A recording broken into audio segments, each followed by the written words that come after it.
여러분은 나이가 들어도 몸 관리만 잘하면 건강한 노후를 맞이할 수 있다고 생각하시나요? 60대, 70대까지만 해도 그렇게 생각하고 자신의 몸을 돌보지 않았지만 80세가 되면 누구나 이렇게 된다고 합니다. 이제는 운동을 해도 소용없고 몸에 좋다는 약을 챙겨 먹어도 다 부질없다는 걸 깨닫게 됩니다. 60대, 늦어도 70대에라도 이것을 알았다면 다르게 살 수 있었을까요? 우리는 이른바 100세 시대에 살고 있습니다. 물론 100세 시대라고 해서 누구나 100세까지는 살지는 않습니다. 하지만 무병장수를 원하지 않는 사람은 아마 없을 것입니다. 여유로운 행복한 삶이 배제된 채 그저 오래 산다는 것은 연명 이외에 별다른 의미가 없다고 생각되는데요. 여러분은 다음 문항 중 몇 가지나 해당이 되시나요? 건강을 위해 몸에 좋다는 영양제는 한 움큼씩 챙겨 먹는다. 좋아하는 음식이지만 오래 살려는 마음에 먹고 싶은 걸 참는다. 건강을 위해서는 무리가 되더라도 매일 운동한다. 전부 맞는 이야기 아니야 라고 생각되시나요? 나이가 들수록 건강에 해로운 건 피하고 건강에 좋은 것은 꾸준히 실천하는 게 당연하다는 생각이 드는데요. 하지만 건강을 위해 참았던 일들이 80세가 넘은 사람이라면 자제할 필요도 무리할 필요도 없다고 합니다. 현재 우리나라의 노인 평균 수명은 80세 초반에서 중반을 웃돌고 있는데 문제는 80세가 넘어가면서부터 급격한 변화가 몰려온다는 것입니다. 80세 이후는 70대와는 완전히 다릅니다. 어제까지 가능했던 일이 오늘은 안 되는 상황을 수없이 맞닥뜨립니다. 컨디션 난조를 겪는 일도 잦아집니다. 리모컨을 어디에 뒀는지 기억조차 없는 황당한 상황을 자주 겪기도 하는데요. 배우자나 가까운 사람의 죽음을 경험하면서 하루아침에 고독이나 절망에 사로잡힐지도 모릅니다. 순식간에 생로병사의 거대한 벽이 거친 파도처럼 덮쳐오는 것이죠. 이처럼 80세의 거대한 벽을 제대로 넘지 못하면 노년의 생활은 말 그대로 지옥이 되는 겁니다. 반대로 말하면 우리가 이 80세의 벽을 잘 넘게 되면 행복한 20년의 노후를 보낼 수 있다는 얘기이기도 합니다. 여러분은 행복한 노후와 불행한 노후 어느 쪽을 선택하시겠습니까? 그래서 오늘은 먹고 싶은 거 다 먹고 하고 싶은 거 다 하고 살지만 105세의 나이에도 정정한 이씨 할머니에 대한 사연과 80세의 벽을 잘 넘는 방법을 7가지로 나눠서 알려드리겠습니다. 제가 모시고 살라니 이제 고집 좀 그만 피워요. 이러 없다. 늙음하게 내가 무슨 호강을 한다고. 아니 대체 혼자 왜 이러고 사시는 거예요? 올해 나이가 105세이신 이씨 할머니의 자식들은 속이 탑니다. 몇 년 전 아버지가 세상을 떠나고 홀로 남은 어머니가 너무 걱정입니다. 그래서 어머니를 모시고 살려고 집까지 새로 구했지만 어머니는 굳이 혼자 살겠다고 하십니다. 매 끼니마다 밥도 안 먹고 돼지고기만 먹고 그리고 건강에도 안 좋은 커피는 왜 이렇게 많이 마셔요? 그러다 진짜 큰일 나요. 그리고 할머니의 식습관도 문제입니다. 할머니는 매일매일 국도 밥도 없이 돼지고기 목살에 파랑 된장을 넣어 푹 삶아서 소금에 찍어 드십니다. 그리고 식후엔 설탕 2스푼 넣은 믹스 커피를 즐기시는데 한두 잔이야 그럴 수 있다 쳐도 이걸 하루에 10잔을 넘게 드십니다. 그러니 자식들이 걱정이 안 될 수가 없죠. 그런데 재미있는 건 할머니가 누구보다 건강하다는 사실이었습니다. 심지어 할머니보다 나이가 25살 어린 80세 딸보다 건강했습니다. 정작 엄마가 걱정이 되어 잔소리하는 딸은 여기저기 몸이 안 좋아서 절뚝이고 다녔지만 할머니는 딱히 아픈 데도 없고 활기가 넘치십니다. 그리고 요즘 할머니는 젊었을 때 못했던 한글 공부를 하십니다. 물론 혼자 독학으로 하셔서 글자가 삐뚤빼뚤이지만 그래도 자신이 좋아하는 노랫가락도 적고 그때그때 떠오르는 말을 메모해 놓습니다. 세상에 올 때 내 맘대로 온 건 아니지만 이 가슴에 꿈도 많았지. 이런 글로 시작하는 일기를 적기도 하십니다.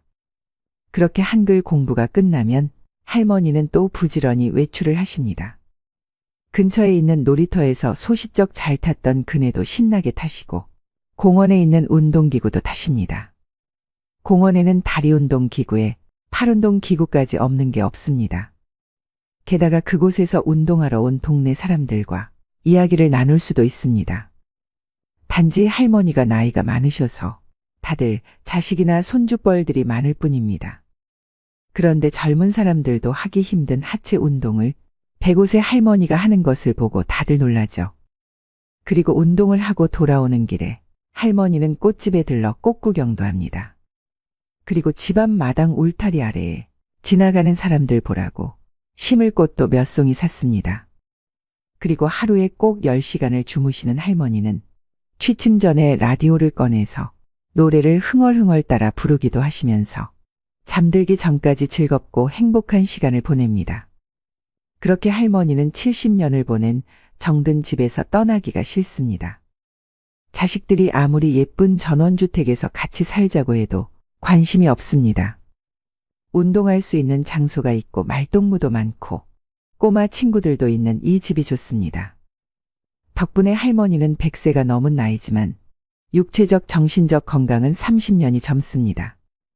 100세 시대라는 말이 넘쳐나는 요즘 모든 사람이 이씨 할머니처럼 건강하게 100세를 맞이하는 것은 아닙니다.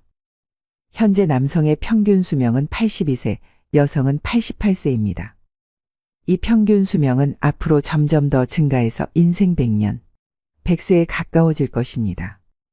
그렇지만 아무리 오래 살 수 있다고 해도 건강 수명이 늘지 않으면 누군가의 손길을 필요로 하거나 침대에서 생활해야 하는 기간만 길어질 뿐입니다.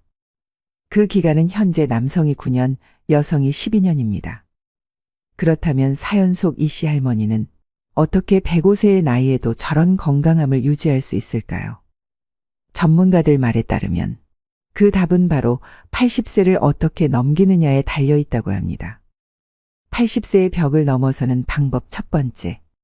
먹고 싶은 음식은 다 드셔도 됩니다. 먹고 싶은 음식을 참는 사람이 많습니다. 먹는 양을 줄이고 달고 짠 음식을 피하고 기름진 음식을 삼가는 풍경은 흔한데요. 비만은 건강을 해치고 염분과 당분, 지방은 3대 해악이라는 사고가 사람들의 상식이 되었기 때문입니다. 하지만 과연 그럴까요? 먹고 싶다는 욕구는 몸이 원한다는 뜻이기도 합니다. 고령자는 장기 기능의 저하로 식욕이 증가하는 경우가 있습니다. 예를 들면 염분이 그렇습니다. 사람은 나트륨이 없으면 살지 못하는데 나이가 들면 심장이 염분을 과도하게 몸 밖으로 배출하여 혈액 속에 염분이 부족해지는 현상이 나타나기도 합니다. 식사량도 마찬가지입니다. 거듭 말하지만 통통한 사람이 장수한다는 데이터는 넘치도록 많은데요. 살집이 있을 때 컨디션이 좋다는 사실을 파악한 몸이 뇌를 통해서 먹고 싶다는 신호를 보내는 것입니다. 확실히 60대 정도까지는 지나친 염분 섭취나 과다한 체중이 건강을 해치는 원인이 되기도 합니다. 하지만 80세를 앞두고 있다면 이러한 상식은 일단 접어두셔야 합니다. 먹고 싶은 음식을 참으며 체중 조절하기는 스스로 수명을 깎는 행위입니다. 물론 억지로 섭취할 필요는 없지만 먹고 싶다는 생각이 들면 참지 말고 먹도록 해야 됩니다. 80세가 넘으면 노화에 맞서기보다는 나이듦을 받아들이는 삶이 행복한 길이라고 생각합니다. 85세가 넘어 사망한 사람을 부검하면 대부분 몸에서는 암이, 뇌에서는 알츠하이머형 병변이 발견된다고 합니다. 하지만 생전에 이러한 사실을 몰랐던 사람도 적지 않습니다. 나이가 들면 몸에 여러 개의 병의 씨앗을 지니고 살아갈 수밖에 없습니다.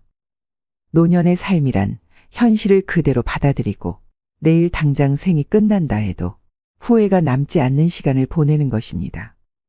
그렇기에 식사 참기는 당장 그만두셔야 합니다. 여기서 술이나 담배는요? 라는 질문이 되돌아옵니다. 술이든 담배든 적당히 즐기시면 됩니다. 다만 술 같은 경우엔 연속 음주는 피해야 합니다. 연속 음주란 매일 마신다가 아니라 온종일 마신다입니다. 고령자는 시간이 많아서 종일토록 술을 입에 달고 사는 사람이 있는데 연속 음주만은 절대로 해서는 안 됩니다. 80세의 벽을 넘어서는 방법 두 번째. 자녀에게 돈을 남기지 말고 다 쓰고 죽으세요.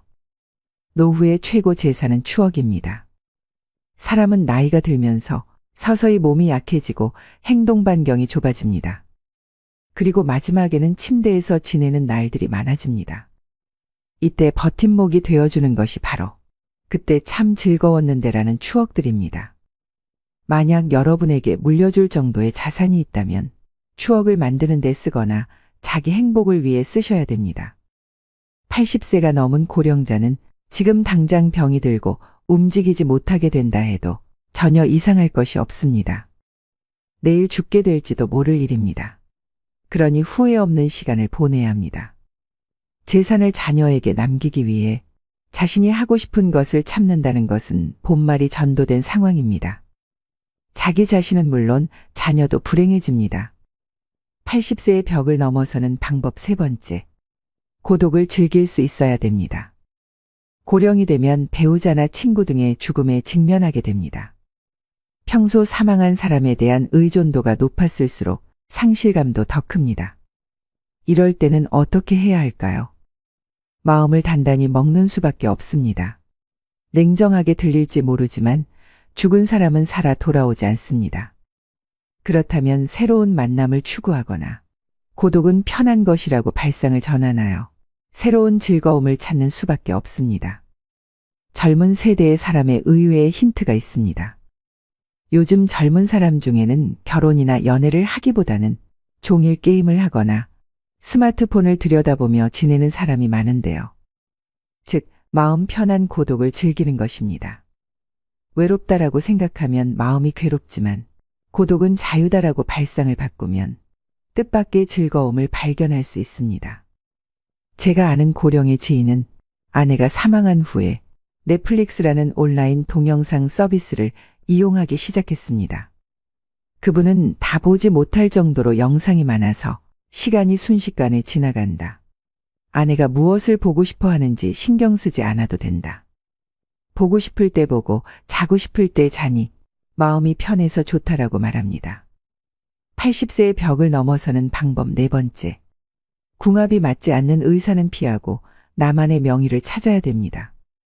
의사를 선택할 때는 환자와의 궁합도 중요합니다.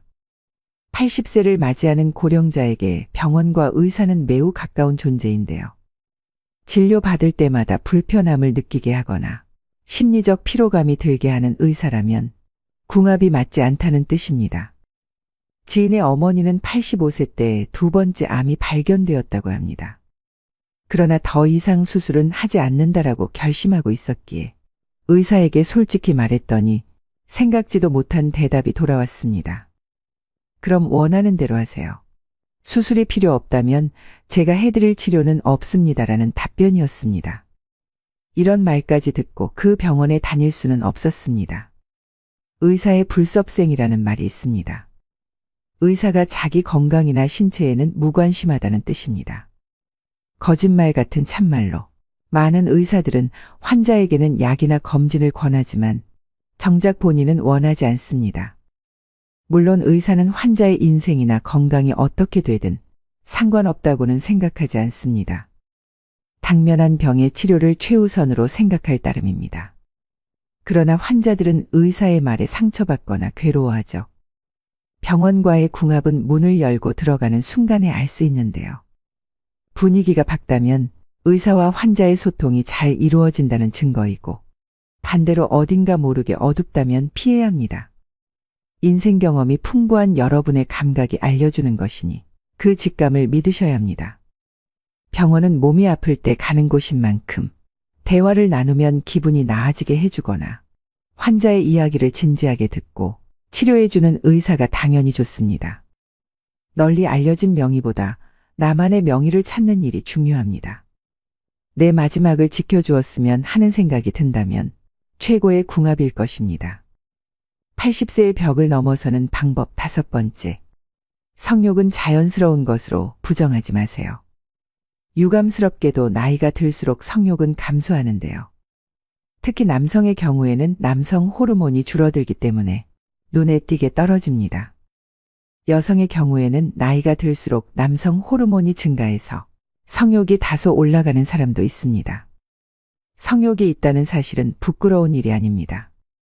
남성이든 여성이든 가능하다면 적극적으로 성생활을 하는 편이 좋습니다. 얼마 전 어느 신문 고민 상담란에 79세 남성의 사연이 올라왔습니다. 거의 날마다 자위하는 나는 비정상인가요? 라는 고민이었습니다. 정상입니다. 멋진 일이라고 생각합니다. 남성 호르몬이 충분히 분비되고 있다는 증거입니다. 즐길 수 있을 때 즐기지 않으면 손해입니다. 그리고 풍부한 남성 호르몬은 판단력이나 근력을 높여 젊음을 유지하는 데에도 도움이 됩니다. 여성도 마찬가지입니다. 성욕이 있는 사람도 있고 전혀 없는 사람도 있겠지만 이것은 그저 개인차일 뿐입니다. 80세의 벽을 넘어서는 방법 6번째. 할 수 있는 일은 포기하지 마세요. 할 수 있는 일을 계속 유지하는 것. 그 중에서도 으뜸은 운동입니다. 운동이 필요하다는 사실은 살면서 지금까지 귀에 딱지가 앉을 정도로 들었으니 충분히 이해할 것입니다. 하지만 그래도 하지 않는 사람이 있는가 하면 좋다고 해서 운동을 지나치게 하는 사람도 있습니다. 둘 다 바람직하지 않습니다. 적절한 운동을 기억하셔야 합니다. 과도한 운동은 체내의 활성산소를 과도하게 만들어 몸을 산화시킵니다. 스포츠 선수 중에 나이보다 들어 보이는 사람이 많은 이유도 이 때문인데요. 80세 이상의 고령자에게는 걷기 운동이 딱 알맞습니다. 즉, 산책입니다. 시간은 하루에 30분 정도가 이상적입니다. 한 번에 30분을 걸어도 되고 아침, 점심, 저녁으로 나누어 각 10분씩 합계 30분이어도 상관없습니다. 가능하면 조금 빠른 속도로 팔을 흔들면서 걷도록 해야 합니다. 산책에는 또 다른 효과가 있는데요. 자연광을 쏘이면 세로토닌이라는 뇌내 물질이 분비됩니다. 이 물질은 행복 호르몬이라고 불리는데 마음을 안정시키거나 머리 회전을 좋게 만드는 역할을 합니다. 산책 이외에 청소나 세탁 같은 집안일도 훌륭한 운동이 됩니다. 이처럼 몸을 수시로 움직이는 일이 중요합니다. 아, 귀찮아라는 생각이 들더라도 오히려 반대로 몸을 움직여 봅시다. 80세의 벽을 넘어서는 방법 마지막 7번째. 약은 좋지 않을 때만 먹으세요. 장수하는 약은 없습니다. 또 약을 계속 먹어야 오래 산다는 근거는 어디에도 없습니다. 그저 자기 소신껏 사는 것이 제일의 방법입니다. 의사에게 수치가 높더라도 건강한 삶을 우선하고 싶다라고 말했는데 들어주지 않는다면 좋은 의사가 아닙니다. 그런 의사는 환자가 거절하면 됩니다. 선생님이 그리 말하니까 선생님 눈밖에 날까 봐서 의사의 안색만 살피며 참는 사람이 있는데 약을 먹어야 오래 산다는 확실한 근거는 의사에게도 없습니다. 다량의 약을 지속해서 복용하면 어떻게 될까요? 당연히 몸에 큰 부담을 줍니다. 왜냐하면 약은 독이기도 하기 때문입니다. 특히 고령자일수록 많은 약을 함께 쓰면 문제가 됩니다. 본래 약이란 몸이 좋지 않을 때 치료를 위해 먹는 것입니다. 오늘날에는 오래 살려고 약을 먹는 사람이 많지만 관련된 근거에 대한 조사나 연구는 제대로 이루어지지 않고 있습니다. 머리가 아프면 두통약을 먹고 위가 아프면 위장약을 먹으면 됩니다. 물론 꼭 먹어야 하는 약도 있으므로 모든 약을 끊을 수는 없지만 일상생활의 활동 수준을 방해하지 않도록 최소한에 머물러야 합니다. 이것이 80세 이상의 고령자가 약과 어울리는 올바른 방법입니다. 80세의 벽을 잘 넘는 방법 6가지를 말씀드렸습니다. 지금까지의 인생은 하루하루가 바쁘고 무언가에 쫓기듯 살아오셨을 겁니다. 하지만 80세부터는 다릅니다. 천천히 하루를 살아도 됩니다. 좋아하는 일을 하고 싫어하는 일은 하지 않는 것. 이것은 80세가 넘은 고령자의 기본 자세입니다. 사실은 하고 싶은데 참는다 혹은 사실은 하기 싫은데 참는다와 같은 태도는 지금 당장 그만두시길 권합니다. 80대는 어느 날 갑자기 움직이지 못하게 될 위험을 항상 안고 있기 때문입니다. 그때 할 걸 그랬다라고 후회하는 일이 없도록 해야 됩니다. 목표와 기한을 정할 필요도 없습니다. 마음 흐르는 대로 그렇게 하루하루 알차게 평온한 나날을 보내며 나도 모르는 사이에 80세의 벽을 넘어서는 것이 이상적인 방법입니다. 오늘도 노후의 지혜와 함께 해주셔서 감사드립니다. 황금빛으로 무르익어가는 여러분의 지혜로운 인생을 언제나 응원합니다. 인생이 잘 풀리고 운이 열리는 얼굴이 되기 위해서는 반드시 이것을 알아야 합니다. 젊은 시절 아무리 부와 권세를 누렸어도 말년이 불행하면 의미가 없습니다. 젊어서 고생은 사서도 한다고 했지만 노년 시절 궁핍함은 인생에서 꼭 피해야 하는 세 가지 중 하나로 꼽히는데요. 특히 노년기에 오는 건강과 직결돼 있기 때문에 더욱 그렇습니다. 젊은 시절 한나라를 쥐락펴락하다시피 했으나 말년운이 좋지 않은 사례를 보면서 더욱 나의 말년운에 관심이 갑니다. 여러분, 보통 정해진 사주팔자는 바꿀 수 없다고 하지만 관상은 예외라는 것 아시나요? 관상학에 따르면 인상을 바꿀 수 있다고 하는데요. 말년운이 좋은 관상은 따로 있다고 하지만 혹 그렇게 생기지 않았더라도 너무 걱정 안 하셔도 됩니다. 말년운이 좋아지는 얼굴로 만들면 됩니다. 그래서 오늘은 불을 불러오는 관상 만드는 방법과 말년운이 좋은 관상은 어떤 특징이 있는지 살펴보겠습니다. 지금이라도 내 얼굴을 짚어보시고 오늘부터라도 말년운을 관리하시길 바랍니다. 말년복을 불러오는 관상 만드는 방법 첫 번째, 윤기 있는 피부입니다. 굳이 관상이 아니더라도 인상학적으로도 얼굴에 윤기가 있으면 훨씬 젊어 보인다고 하는데요. 얼굴이 푸석푸석하고 윤기가 없고 늘어지거나 피곤해 보인다면 사람들이 좋아할 리가 없겠죠. 관상학이나 인상학이나 결국은 사람의 눈으로 보고 판단하는 것이라는 겁니다. 여러분, 부티나는 얼굴을 한번 연상해 보세요. 앞서 말씀드린 푸석푸석한 피부, 피곤해 보이는 윤기 없는 얼굴을 가진 사람과 매칭이 되시나요? 관상학적으로도 얼굴에 윤이 나지 않는다면 절대 성공할 수 없다라고 말을 하고 있습니다. 일반적으로 성공한 연예인들을 TV에서 보면 얼굴에 윤이 반들반들하죠. 성공한 부자들, 유명한 정치인들도 예외가 아닙니다. 피부가 반들반들 하다못해 빛이 반사될 정도입니다. 타고난 자기 얼굴을 어떻게 관리하느냐에 따라 운명은 확 달라집니다. 사람의 생김새는 취향에 따라 분명 차이가 납니다. 이목구비가 그리 조화롭지 못해도 하지만 얼굴에 윤기가 나면 잘생기거나 예뻐 보이기까지 합니다. 심리학에서는 첫인상 효과라는 것이 있는데요. 어떻게든 남에게 나의 이미지를 좋게 심어주는 것은 중요한 일입니다. 하여 첫인상을 좋게 만드는 최고의 수단이 바로 윤이 나는 피부를 만드는 것입니다. 두 번째는 생기 있는 얼굴입니다. 지인을 만나면 이런 말 한 번씩 하시죠. 무슨 일 있어? 얼굴이 왜 이렇게 힘들어 보여? 얼굴이 폈네. 무슨 좋은 일 있어? 이렇게 얼굴에는 우리의 마음이 다 드러나게 됩니다. 또 사람을 보고 끼가 많아 보인다거나 공부를 잘하게 생겼다거나 착해 보인다거나 이건 역시 얼굴로 그 사람을 판단하는 것입니다. 그렇다면 마음이 활기차고 자신감이 있다면 이 또한 얼굴에 반드시 나타나게 되겠죠. 이처럼 상학에서도 생기가 있는 얼굴, 사기가 있는 얼굴이라고 구분하는 것입니다. 항상 긍정적으로 모든 것을 좋게 보려고 생각하셔야 됩니다. 얼굴이 푹 사가 있는 사람과 친해지고 싶은 사람은 아마 없을 것입니다.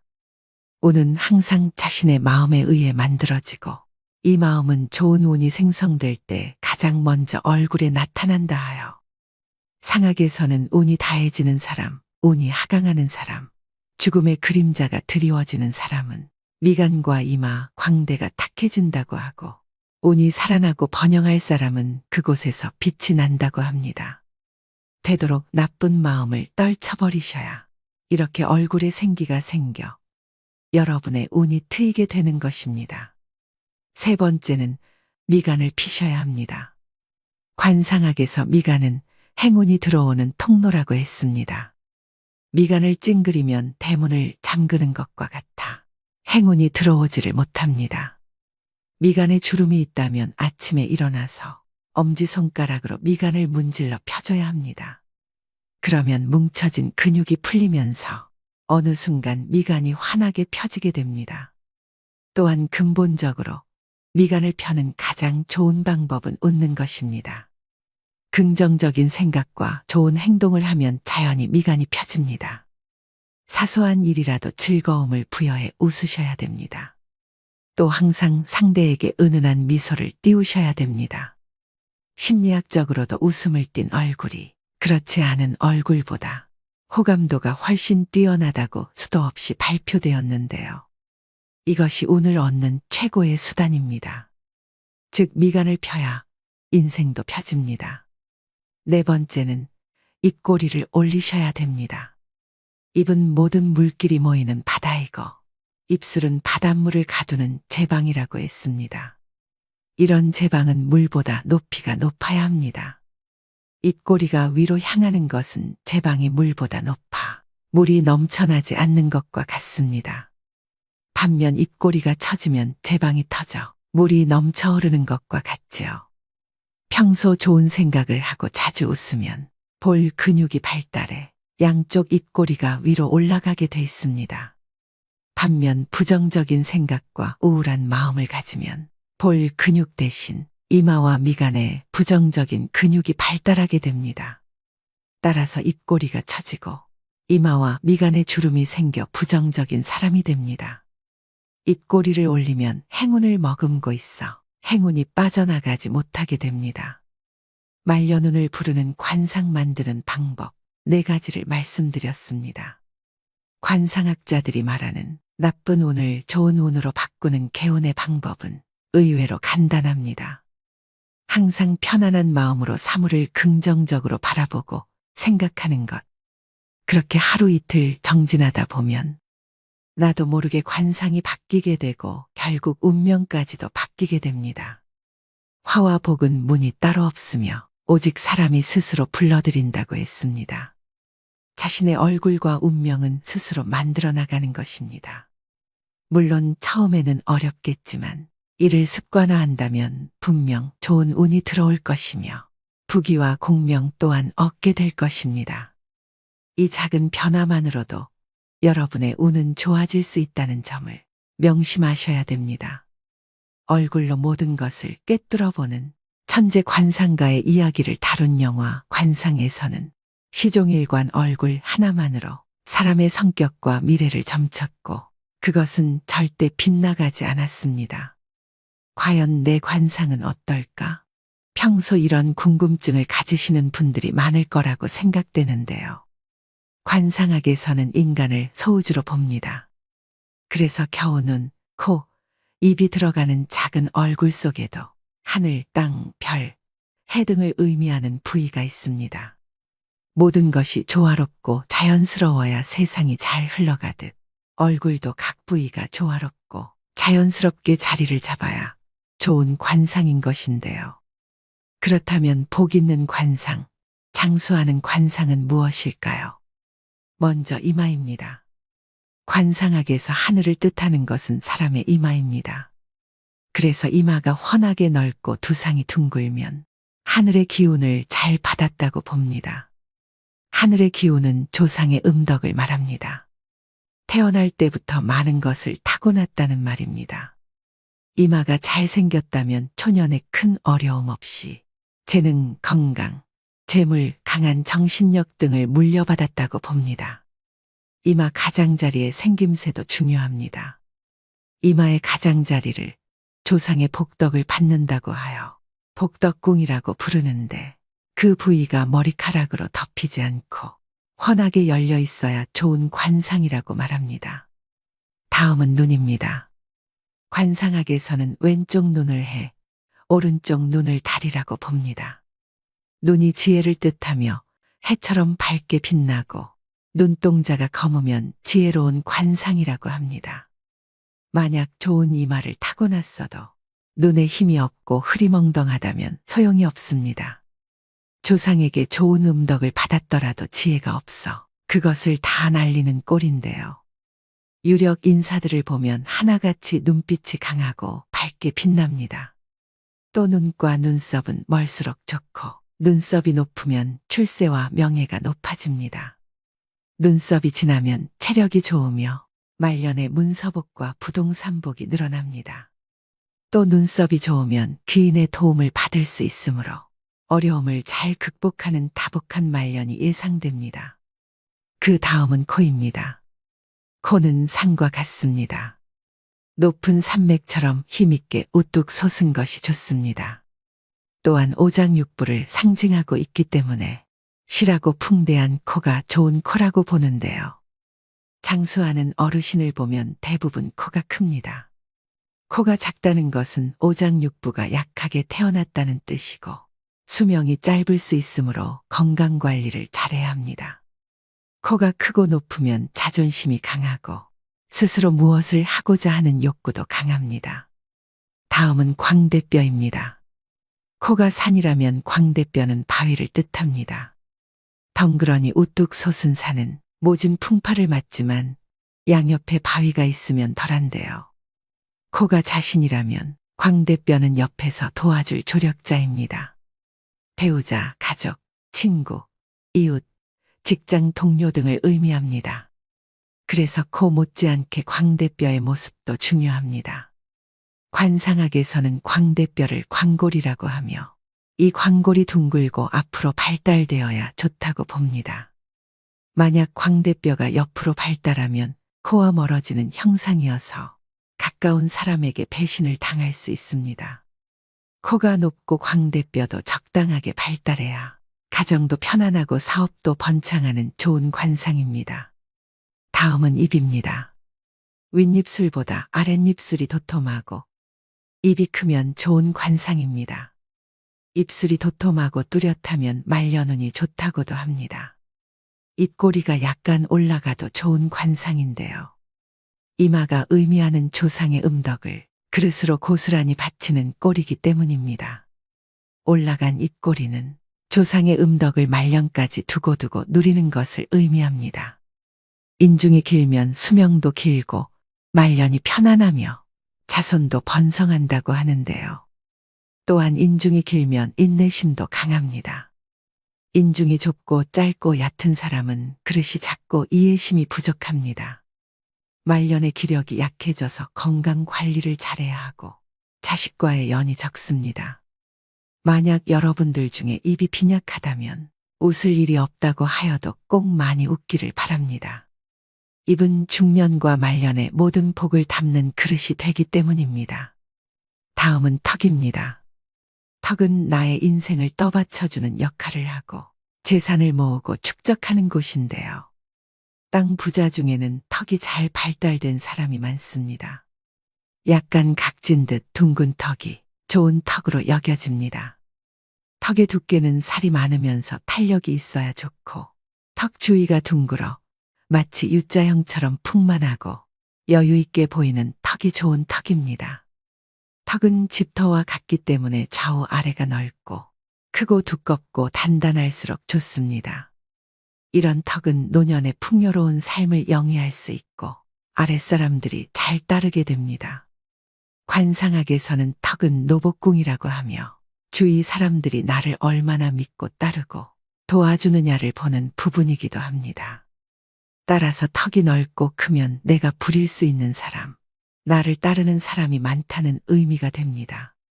즉 한마디로 아랫사람의 덕이 있고 자녀도 효도하게 됩니다. 반면 턱이 좁고 작으면서 약하면 내가 부릴 수 있는 사람, 나를 따르는 사람이 없어 어떤 일이든 나 혼자 해야 합니다. 또한 뺨 아래가 움푹 파였거나 뾰족하면 경제적 어려움을 겪으며 주위 사람들이 나에게서 멀어져 외로워집니다. 이마가 다소 어둡고 좁고 탁하더라도 코와 광대뼈 그리고 턱이 둥글게 잘 발달돼 있다면 유년기의 생활은 비록 어렵게 보내도 중년기 이후의 삶은 좋아집니다. 다음은 귀입니다. 귀는 크고 작고가 중요하지 않습니다. 윤곽이 뚜렷하고 뾰족하지 않은 둥근 귀, 두꺼운 귀를 좋은 귀로 봅니다. 귀의 윤곽이 뚜렷하다는 것은 그만큼 의지력도 강하다는 것을 나타냅니다. 중간에 포기하지 않고 일을 추진한다는 말인데요. 또한 귀가 둥글면 총명하다고 여깁니다. 귀가 뒤집어진 사람은 자존심이 세거나 욕심이 많을 가능성이 크다고 봅니다. 오늘의 영상 어떠셨나요? 나이가 들어가면서 자신의 삶과 인품이 얼굴을 통해 나타나게 됩니다. 얼굴은 인생의 성적표입니다. 늙을수록 얼굴에 웃음이 그려져야 합니다. 그래야 좋지 않았던 인상도 좋은 관상으로 바뀔 수 있게 되는 것이죠. 나이 들어 얼굴에 짜증과 불만, 우울을 담고 있다면 여러분 인생의 낙제점을 모두에게 공개하는 것이 됩니다. 이만큼 살아왔으니 마음은 이만큼 넓어지고 따뜻해졌다는 것을 우리는 얼굴의 표정으로 말할 수 있어야 합니다. 오늘 말씀드린 말년복을 불러오는 관상 만드는 방법을 꼭 실천하셔서 먼 훗날 여러분의 얼굴에 그려질 모습들이 따뜻하고 넉넉하기를 바라봅니다. 사람의 운명을 과연 어떤 것이 갈라놓겠느냐고 생각할 수도 있지만 분명한 것은 아주 작고 사소한 무언가가 변화를 만들며 이 작은 변화만으로도 여러분의 운명은 좋아질 수 있음을 명심하시길 바랍니다. 오늘도 노후의 지혜와 함께 해주셔서 감사드립니다. 황금빛으로 무르익어가는 여러분의 지혜로운 인생을 언제나 응원합니다. 여러분은 운이 좋은 사람이라고 생각하시나요? 나는 늘 운이 좋다라고 생각하는 분들도 있을 것이고, 뭘 해도 잘 안 풀리고, 운이 없다라는 생각이 드는 분도 계실 텐데요. 인생을 살아가다 보면 누구에게나 좋은 운이 한 서너 번 정도는 온다는데, 나는 어찌 지나간 건지, 혹시 아직 오지 않았다면 언제 어떤 모습으로 오는지 정말 궁금하죠. 물론 좋은 운이 왔는데도 그 운이 온 줄 모르고 놓치시는 분들이 의외로 많이 계십니다. 좋은 운을 당겨오는 방법을 알 수 있고 그 운을 놓치지 않고 잡을 수 있는 방법을 찾을 수 있다면 얼마나 좋을까요? 우리가 일상 속에서 만나는 얼핏 보이는 징조들을 알아차리고 해석할 수 있다면 우리는 절망하고 좌절할 필요가 없습니다. 절대 예고 없이 대운이 들어오지 않습니다. 그래서 오늘은 다가오는 운의 신호를 알아채고 그 운을 놓치지 않는 방법을 알려드리겠습니다. 영상을 끝까지 시청하시면 분명 좋은 운을 불러오는 사람이 될 것입니다. 운이 바뀌는 징조 첫 번째, 내 환경이 자의반 타의반으로 변화할 수밖에 없는 상황이 만들어지게 됩니다. 나를 둘러싼 환경, 내가 다니는 직장, 내 사업체에 변화가 옵니다. 물론 긍정적인 변화이죠. 내가 간절히 원하던 일이 현실이 되는 일이 많아집니다. 그렇게 해도 안 됐던 일들이 하나 둘씩 저절로 열리게 됩니다. 다만 경우에 따라서는 최악의 상황이 먼저 찾아와서 나를 힘들게 합니다. 인생에 큰 시련을 준 뒤에 극적인 변화가 생기기도 합니다. 이러한 때 주의 깊게 살펴야 하고 만일 어려운 일이 닥쳐도 결코 물러서지 말고 꼿꼿이 버텨내야 합니다. 궁하면 통한다고 했습니다. 골똘히 생각해 보십시오. 살 길이 어디에 있는지 방법을 찾게 되고 변화를 이루게 됩니다. 두 번째, 내 주변 인맥들이 바뀝니다. 지인이든 아는 사람이나 친구든 대운이 들어올 때는 만남이 싫어지게 됩니다. 즉 득이 안 되는 쓸데없는 시간 낭비라고 생각을 하기 때문에 필요 이상의 시간 낭비를 안 하려고 행동하게 됩니다. 평소에 큰 의미를 두지 않고 담소를 나눴던 사람들이라 한다면 이런 만남이 점점 줄어들기 시작하며 그런 사람들이 서서히 정리가 되기 시작합니다.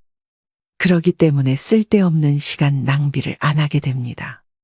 내 운을 가로막고 에너지를 뺏어가는 것은 의외로 내가 가까이 하는 사람들의 경우가 많습니다. 그런 사람들과 어울리고 있다는 느낌이 든다면 그 징조를 놓치지 마시고 이제 서서히 주변 사람들을 정리해 나가야 합니다. 혼자가 되면 어쩌나 하는 두려움과 외로움에 지지 마셔야 됩니다. 천천히 새로운 인연을 찾아야 합니다. 세 번째, 늘 긍정적인 사고와 생활 태도를 갖게 됩니다. 매사에 불만, 불평, 남 탓, 부정적인 생각 등을 많이 하신 분들이라면 이 대운이 들어오는 시점에서는 이 모든 것이 반대로 나타납니다. 어떠한 문제가 생기더라도 괜찮아, 그럴 수 있지 뭐, 이렇게 바뀐다든지, 마음과 생각도 긍정으로 하지만 말 또한 긍정적인 생각으로 말을 예쁘게 하거나 표현을 합니다. 얼굴에 웃음꽃이 피고 무슨 일이든 긍정적인 마인드가 됩니다. 누가 보아도 좋은 관상으로 바뀌는 것입니다. 직장이나 사업체에서도 나를 따르는 사람들이 많아지고 협력하고 돕는 사람들이 여기저기 사방에서 몰려들어 함께 협조한 일이 저절로 이루어집니다. 이러한 운을 내 것으로 확실히 만드는 방법은 내 운을 적극적으로 개선하겠다는 의지가 있어야겠고 꾸준한 노력이 수반되어야 합니다. 네 번째, 얼굴색이 바뀝니다. 일이 안 풀리고 힘들면 얼굴이 새까맣게 변합니다. 여성분들은 기미나 잡티가 올라옵니다. 이럴 때는 기운이 좋은 상태가 아닙니다. 반면 얼굴에 생기가 돌고 거울을 보면 예전과 다르게 잘생기고 이뻐 보이는 경우가 있습니다.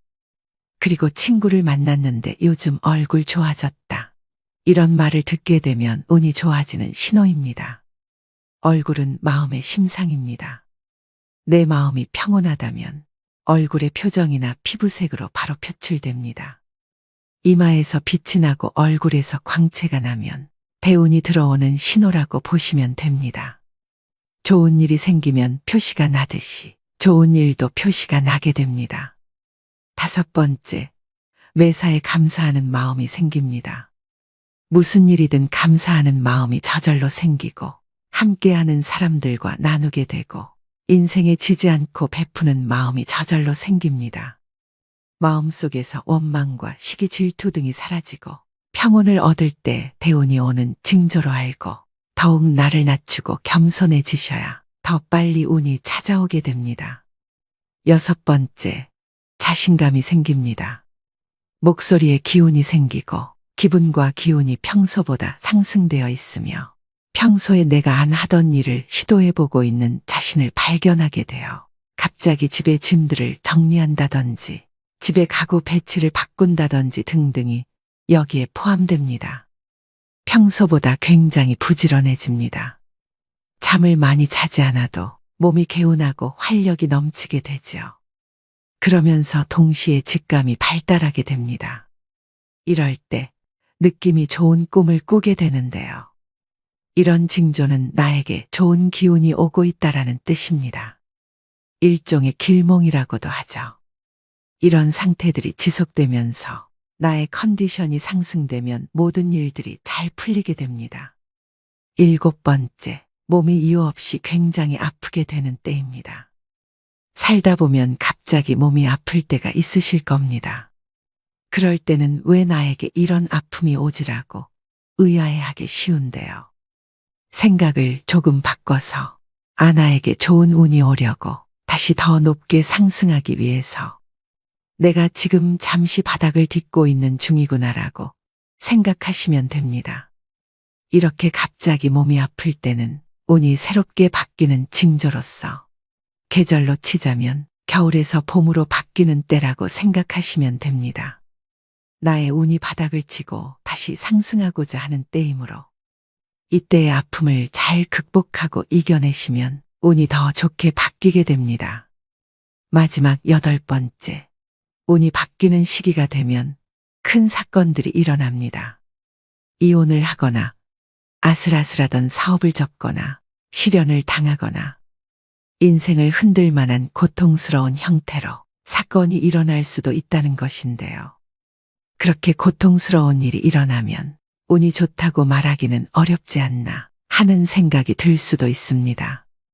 물론 사건이 일어난 그 순간은 고통스럽겠지만 그러나 이때 바닥을 잘 다지면서 견뎌내면 좋은 운은 크게 들어온다고 합니다. 지금까지 좋은 운이 생기는 8가지 징조에 대해 말씀드렸는데요. 대운이 들어오기 전에 이런 경험을 하시는 분들도 계십니다. 그동안 계속 힘들고 안 좋았지만 갑자기 상황이 더 나빠지고 너무 힘들어지는 현상이 생길 때가 있습니다. 몸도 아픈데 사고가 나고 구설수에 오르기도 하고 사기를 당하기도 하고 믿는 도끼에 발등 찍히듯 악조건이 겹친 데 겹치고 또 겹치고 이런 식으로 악재가 마구 쏟아지는 분들입니다. 최악의 상황에서도 과연 이 사람이 잘 견뎌낼 것인가를 시험하는 것이랍니다. 이럴 때일수록 곧 나한테 굉장히 좋은 운이 들어오려고 그러는가 보다 라는 생각을 가지셔야만 그 악조건에서 빨리 탈출할 수 있습니다. 이런 긍정적인 생각이 악조건을 대운으로 바꿔버리게 되는 겁니다. 운도 나의 노력으로 바꿀 수 있다는 것을 꼭 명심하시고 좋은 운을 더 많이 담을 수 있도록 나의 그릇을 더 크게 키우는 매일매일이 되셨으면 좋겠습니다. 우리가 일상 속에서 만나는 얼핏 보이는 징조들을 알아차리고 해석할 수 있다면 우리는 절망하고 좌절할 필요가 없습니다. 절대 예고 없이 대운이 들어오지 않습니다. 그래서 오늘은 다가오는 운의 신호를 알아채고 그 운을 놓치지 않는 방법을 알려드리겠습니다. 영상을 끝까지 시청하시면 분명 좋은 운을 불러오는 사람이 될 것입니다. 운이 바뀌는 징조 첫 번째, 내 환경이 자의반 타의반으로 변화할 수밖에 없는 상황이 만들어지게 됩니다. 나를 둘러싼 환경, 내가 다니는 직장, 내 사업체에 변화가 옵니다. 물론 긍정적인 변화이죠. 내가 간절히 원하던 일이 현실이 되는 일이 많아집니다. 그렇게 해도 안 됐던 일들이 하나 둘씩 저절로 열리게 됩니다. 다만 경우에 따라서는 최악의 상황이 먼저 찾아와서 나를 힘들게 합니다. 인생에 큰 시련을 준 뒤에 극적인 변화가 생기기도 합니다. 이러한 때 주의 깊게 살펴야 하고 만일 어려운 일이 닥쳐도 결코 물러서지 말고 꼿꼿이 버텨내야 합니다. 궁하면 통한다고 했습니다. 골똘히 생각해 보십시오. 살 길이 어디에 있는지 방법을 찾게 되고 변화를 이루게 됩니다. 두 번째, 내 주변 인맥들이 바뀝니다. 지인이든 아는 사람이나 친구든 대운이 들어올 때는 만남이 싫어지게 됩니다. 즉 득이 안 되는 쓸데없는 시간 낭비라고 생각을 하기 때문에 필요 이상의 시간 낭비를 안 하려고 행동하게 됩니다. 평소에 큰 의미를 두지 않고 담소를 나눴던 사람들이라 한다면 이런 만남이 점점 줄어들기 시작하며 그런 사람들이 서서히 정리가 되기 시작합니다. 그러기 때문에 쓸데없는 시간 낭비를 안 하게 됩니다. 내 운을 가로막고 에너지를 뺏어가는 것은 의외로 내가 가까이 하는 사람들의 경우가 많습니다. 그런 사람들과 어울리고 있다는 느낌이 든다면 그 징조를 놓치지 마시고 이제 서서히 주변 사람들을 정리해 나가야 합니다. 혼자가 되면 어쩌나 하는 두려움과 외로움에 지지 마셔야 됩니다. 천천히 새로운 인연을 찾아야 합니다. 세 번째, 늘 긍정적인 사고와 생활 태도를 갖게 됩니다. 매사에 불만, 불평, 남 탓, 부정적인 생각 등을 많이 하신 분들이라면 이 대운이 들어오는 시점에서는 이 모든 것이 반대로 나타납니다. 어떠한 문제가 생기더라도 괜찮아 그럴 수 있지 뭐 이렇게 바뀐다든지 마음과 생각도 긍정으로 하지만 말 또한 긍정적인 생각으로 말을 예쁘게 하거나 표현을 합니다. 얼굴에 웃음꽃이 피고 무슨 일이든 긍정적인 마인드가 됩니다. 누가 보아도 좋은 관상으로 바뀌는 것입니다. 직장이나 사업체에서도 나를 따르는 사람들이 많아지고 협력하고 돕는 사람들이 여기저기 사방에서 몰려들어 함께 협조한 일이 저절로 이루어집니다. 이러한 운을 내 것으로 확실히 만드는 방법은 내 운을 적극적으로 개선하겠다는 의지가 있어야겠고 꾸준한 노력이 수반되어야 합니다. 네 번째, 얼굴색이 바뀝니다. 일이 안 풀리고 힘들면 얼굴이 새까맣게 변합니다. 여성분들은 기미나 잡티가 올라옵니다. 이럴 때는 기운이 좋은 상태가 아닙니다. 반면 얼굴에 생기가 돌고 거울을 보면 예전과 다르게 잘생기고 이뻐 보이는 경우가 있습니다. 그리고 친구를 만났는데 요즘 얼굴 좋아졌다. 이런 말을 듣게 되면 운이 좋아지는 신호입니다. 얼굴은 마음의 심상입니다. 내 마음이 평온하다면 얼굴의 표정이나 피부색으로 바로 표출됩니다. 이마에서 빛이 나고 얼굴에서 광채가 나면 대운이 들어오는 신호라고 보시면 됩니다. 좋은 일이 생기면 표시가 나듯이 좋은 일도 표시가 나게 됩니다. 5번째, 매사에 감사하는 마음이 생깁니다. 무슨 일이든 감사하는 마음이 저절로 생기고 함께하는 사람들과 나누게 되고 인생에 지지 않고 베푸는 마음이 저절로 생깁니다. 마음속에서 원망과 시기 질투 등이 사라지고 평온을 얻을 때 대운이 오는 징조로 알고 더욱 나를 낮추고 겸손해지셔야 더 빨리 운이 찾아오게 됩니다. 6번째, 자신감이 생깁니다. 목소리에 기운이 생기고 기분과 기운이 평소보다 상승되어 있으며 평소에 내가 안 하던 일을 시도해보고 있는 자신을 발견하게 되어 갑자기 집의 짐들을 정리한다든지 집에 가구 배치를 바꾼다든지 등등이 여기에 포함됩니다. 평소보다 굉장히 부지런해집니다. 잠을 많이 자지 않아도 몸이 개운하고 활력이 넘치게 되죠. 그러면서 동시에 직감이 발달하게 됩니다. 이럴 때 느낌이 좋은 꿈을 꾸게 되는데요. 이런 징조는 나에게 좋은 기운이 오고 있다라는 뜻입니다. 일종의 길몽이라고도 하죠. 이런 상태들이 지속되면서 나의 컨디션이 상승되면 모든 일들이 잘 풀리게 됩니다. 7번째, 몸이 이유 없이 굉장히 아프게 되는 때입니다. 살다 보면 갑자기 몸이 아플 때가 있으실 겁니다. 그럴 때는 왜 나에게 이런 아픔이 오지라고 의아해하기 쉬운데요. 생각을 조금 바꿔서 나에게 좋은 운이 오려고 다시 더 높게 상승하기 위해서 내가 지금 잠시 바닥을 딛고 있는 중이구나라고 생각하시면 됩니다.